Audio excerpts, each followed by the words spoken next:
Donc, nouveau document. Page en vis-à-vis.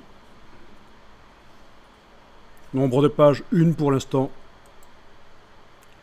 A4 vertical, voilà, ok.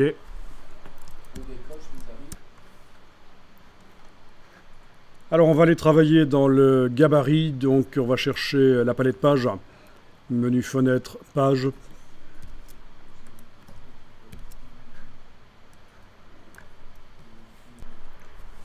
Et vous allez double-cliquer sur l'icône du gabarit.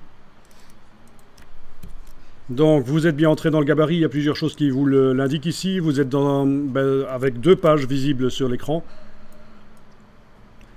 Mais aussi en bas à gauche, il est indiqué que vous travaillez dans A gabarit. On travaille sur le gabarit parce qu'on va créer des blocs dans le gabarit et puis on va les utiliser sur les pages. On va pas commencer à créer des blocs sur plein de pages. Non, on va le faire dans le gabarit.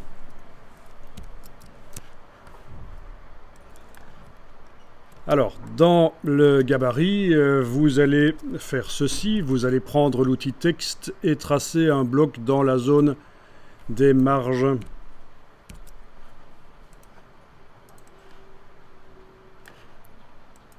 Ajustez bien avec la flèche noire pour être certain qu'il occupe bien toute la zone des marges. Voilà. Alors ce bloc, on va faire en sorte qu'il soit 3 fois moins large, mais exactement 3 fois moins large. Donc je vous montre l'astuce ici. Vous avez le bloc qui est sélectionné. Vous avez ici, à la rubrique ici, L, petit L, largeur. C'est la largeur actuelle du bloc. Tout ce que vous voyez là, ce sont des calculatrices. Vous pouvez calculer dedans. On va diviser ici la largeur du bloc par 3. Est-ce que vous avez ici bien le point noir qui est en haut à gauche? D'accord, ça veut dire que le seul point du bloc qui ne bougera pas suite au redimensionnement, c'est celui en haut à gauche. Alors allez-y, dans le cartouche ici L, vous cliquez à côté de MM, vous tapez un slash, et puis un 3, parce qu'on va diviser par 3 la largeur du bloc. Et puis il va falloir valider ça avec la touche tabulation sur le clavier.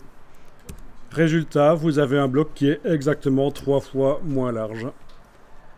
Donc c'est une calculatrice. On a divisé la valeur qui était là par 3 et on obtient 61,533 mm.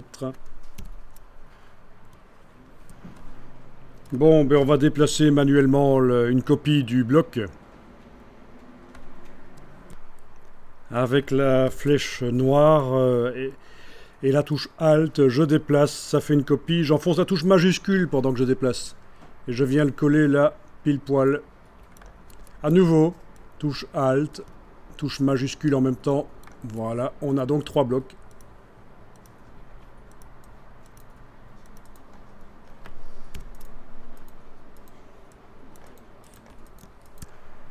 Ensuite, je vais sélectionner les 3 blocs.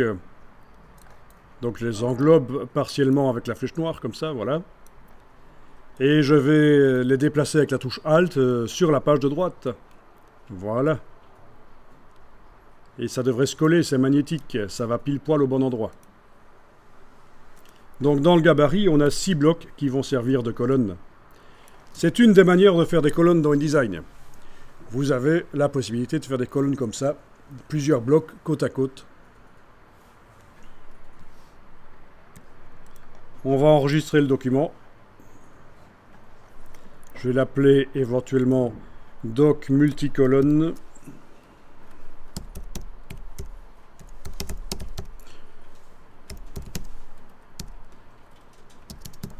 Voilà.